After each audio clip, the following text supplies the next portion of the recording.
Welcome back to my another video and I hope you all are doing great. और आज हम जो video देखने वाले हैं, जैसे कि आप रावण के बारे में जानते हैं कि रामायण में रावण का जिक्र अगर ना हो तो वो रामायण जो है वो अधूरी रह जाती है। सो हमने बहुत सारे वीडियोस के ऊपर बनाया है, रिएक्शन दिया है और जाना है कुछ सनातन धर्म से रिलेटेड और रामायण से रिलेटेड कुछ चीज़ें, कुछ कि क्या हुआ था राम लीला और जो है वो उसके अलावा रावण और हनुमान जी के जो उसमें जो रोल्स रहे थे वो हमने जाने थे।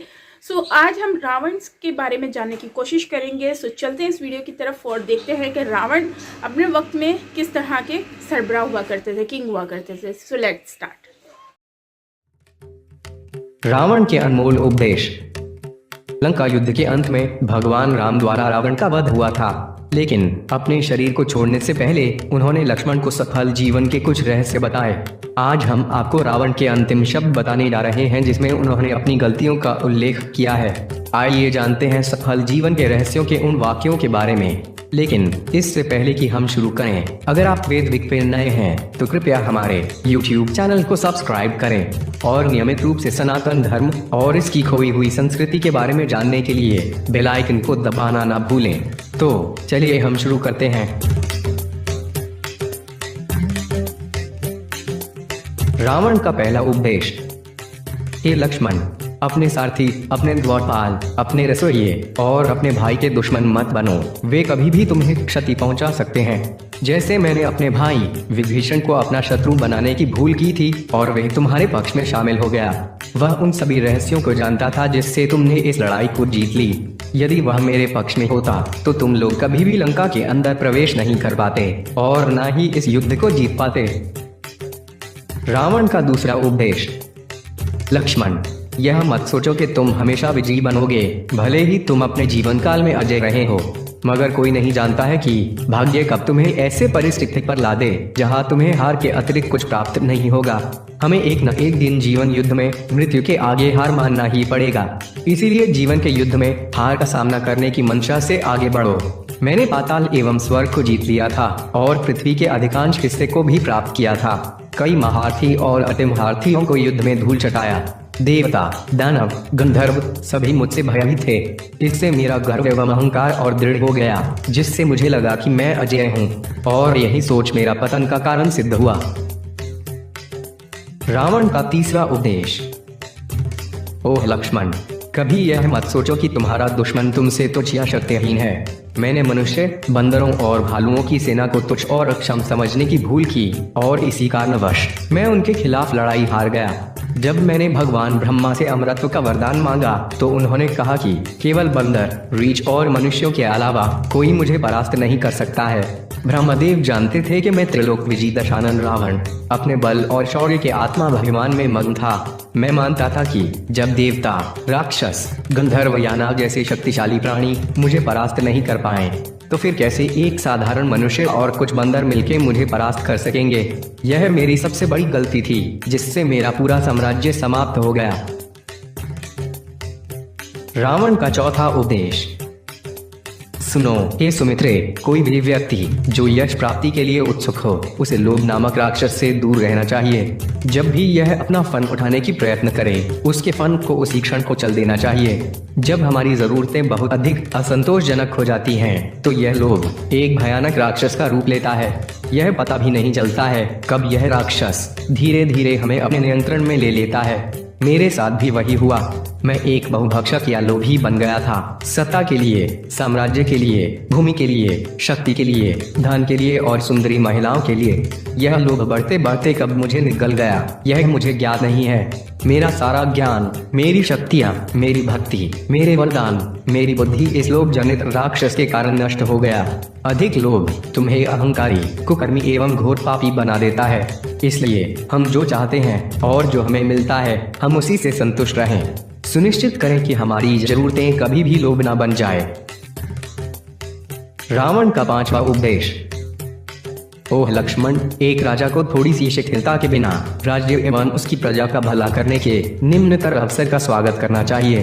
एक महान राजा को अपने प्रजा की देखभाल अपने पुत्र के भांति करनी चाहिए। जो कुछ भी अपने राज्य को खुशहाल बनाता हो वह वास्तव में एक राजा के लिए सुख होता है।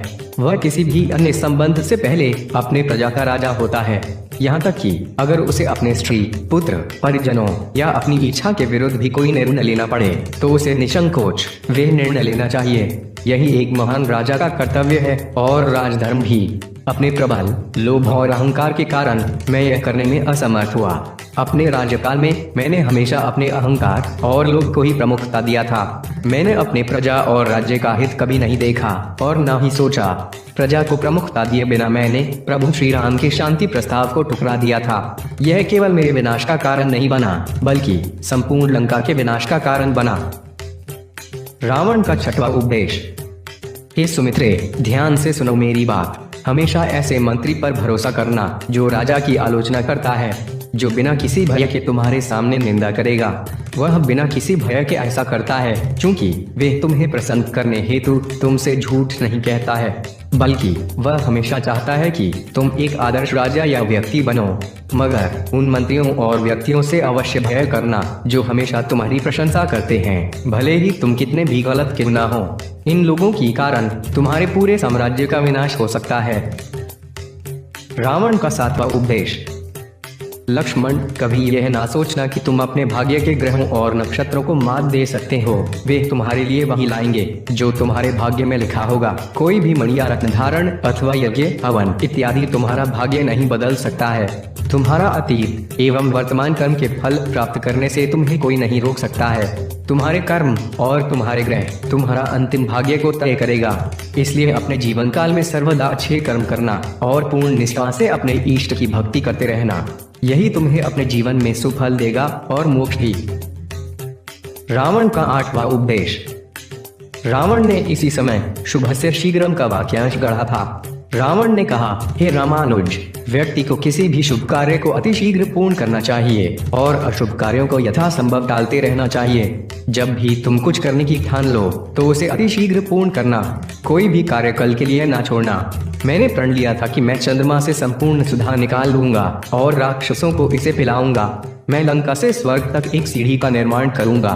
उस सीढ़ी से मेरे राज्यवासी जब भी चाहे स्वर्ग जा सकते हैं और वापस आ सकते हैं। लेकिन भाग्य ऐसा नहीं चाहता था। हर बार मैंने कल के लिए इन कार्यों को टाला और मेरा यह प्रण अधूरा रह गया। रावण का नौवां उपदेश। ओह सुमित्रानंदन, अपने जीवन के रहस्यों को कभी किसी के आगे उजागर ना करना, क्योंकि तुम्हारे जीवन के यह रहस्य तुम्हारे ही विरुद्ध उपयोग किया जा सकता है। मैंने यह गलती की थी, मेरे प्रिय अनुज विभीषण से अपने जीवन के गुप्त रहस्यों को नहीं छुपाया और आज इसीलिए मैं मरणासन पे पड़ा हुआ हूँ। रावण का 10वां उपदेश। हे श्रीनाथानुज, ईश्वर से या तो प्रेम करो या फिर घृणा, परंतु तुम जो भी करो वे अपार एवं दृढ़ होना चाहिए। यदि तुम एक भक्त होना चुनते हो तो जब तुम्हारा पूज्य तुम्हारे प्रार्थना का उत्तर देने के लिए अधिक समय लेता है तो निराश ना होना। पूर्ण भक्ति, आस्था एवं विश्वास सहित उनकी आराधना करना, यही ईश्वर को तुम्हारे पास ले आएगा और तुम्हें मोक्ष प्रदान करेगा। और अगर शत्रु बनो तो ऐसा बनो कि स्वयं ईश्वर के हाथों तुम्हारी मृत्यु हो। जो प्राणी इनके बीच फंसे हुए रहते हैं, अर्थात कभी ईश्वर की भक्ति करते हैं और कभी उन्हें कोसते रहते हैं, वे प्राणी आजीवन नरक भोग करते हैं। उन्हें कभी सुख प्राप्त नहीं होता है। उनका मन निरंतर चंचल एवं अशांत रहता है। मैंने हमेशा प्रभु से घृणा की, उनका परम शत्रु बना और इसीलिए उनके ही हाथों मुझे मोक्ष मिला। यह कहते हुए रावण ने प्रभु श्री राम का नाम लिया और अंतिम सांस लेते हुए अपने जीवन को त्याग दिया। लेकिन कई मान्यताओं के अनुसार यह एक कल्पनाकृत एवं नाटकीय रूपांतरण है। वाल्मीकि रामायण, जिसे मूल और सबसे प्रमाणित संस्करण भी माना जाता है, उसमें रावण के साथ श्री राम या लक्ष्मण के बीच किसी भी बातचीत का कोई उल्लेख योग्य प्रमाण हमें नहीं मिलता है। वाल्मीकि रामायण अनुसार रावण की मृत्यु ब्रह्मास्त्र के प्रयोग से हुआ था और उनकी मृत्यु उसी क्षण युद्ध भूमि में हो गई थी।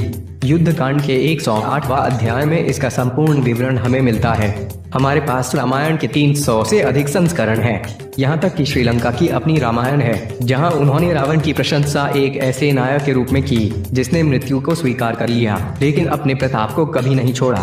कुछ अन्य संस्करणों में हम रावण के साथ राम और लक्ष्मण के बीच कुछ प्रेरक और दिल को छूने वाली वार्तालाप देख सकते हैं। दोनों ही मामलों में हम यह साबित नहीं कर सकते हैं कि कौन सही है और कौन गलत।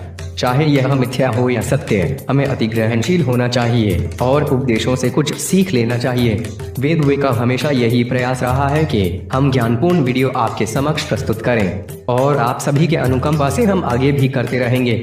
अगर यह वीडियो आपको पसंद आई हो तो इसे लाइक और शेयर जरूर करें। मैं योगेश आज के लिए विदा चाहूंगा, फिर मुलाकात होगी अगले वीडियो में। तब तक के लिए जय श्री राम। वैसे बड़ी बात है कि रावण उस टाइम पर अपनी सरबराही में बहुत ही ज़्यादा एक कह सकते हैं कि बहुत समझदार होशियार एक बादशाह हुआ करते थे। और मतलब कि रावण ने जितने भी इसमें जो भी बातें कही हैं वो बिल्कुल सही हैं कि रावण जो है वो अपने भाई को उन्होंने छोड़ दिया, उनको मतलब कि अपने से अलग कर दिया। और बाद में वही रावण को जो है वो, क्योंकि उसके भाई तो हर कुछ जानते थे, वो उनको अलग कर दिया और वही उनके ही गले का मतलब कि वो फंदा बन गया। अगर वो अपने भाई की बात मान जाते तो हो सकता है कि उनके लिए बहुत कुछ सही हो सकता था।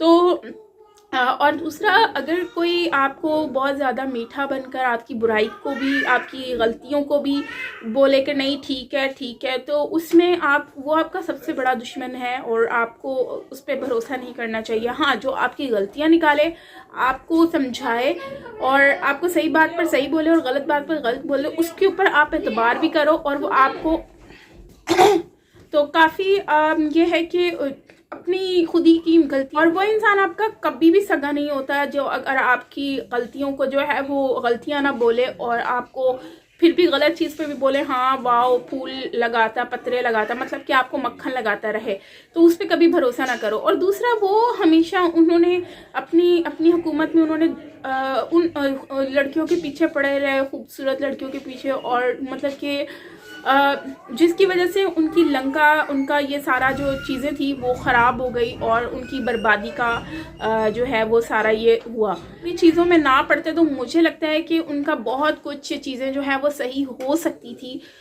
उनको शायद ये सब कुछ करना ना पड़ता। हालांकि राम जी ने उनको समझाया भी था कि भाई तुम मत सुधर जाओ, लेकिन उन्होंने हालांकि जो वहाँ पर जो थे सेनाएं थी उनका भी मजाक बनाया था कि ये हमसे क्या लड़ेंगे, वानर सेना और ये वो, तो उनको वो बहुत कम समझते थे।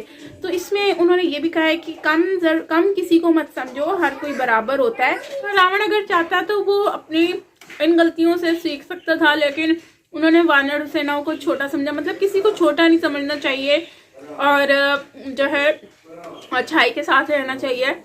और बस ये है कि रावण से हमें बहुत कुछ सीखने को मिला।